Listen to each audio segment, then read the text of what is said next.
கருத்துக்களை பதிவு செய்தேன்.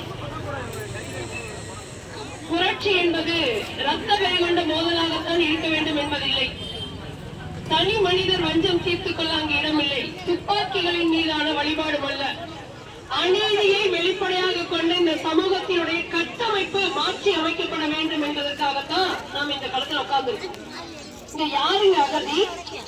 காலம் காலமாக வந்த பெருமை மிகு தமிழர் என்ற பெயரில் 6 மாதத்தில் நீங்க ஓட்டுரிமை, குடியுரிமை, ஆதார் அட்டை, குடும்ப அட்டை எல்லாம் கொடுக்கிற நீங்க 40 ஆண்டுகளுக்கு மேலாக என்னுடைய தொப்பல் கொடி சொந்தங்கள், ஈழ உறவுகள் இந்த மண்ணில உண்மையா நேர்மையா உழைத்து வாழ்ற அவர்களுக்கு ஏன் கொடுக்கல? இதுதான் கேள்வி.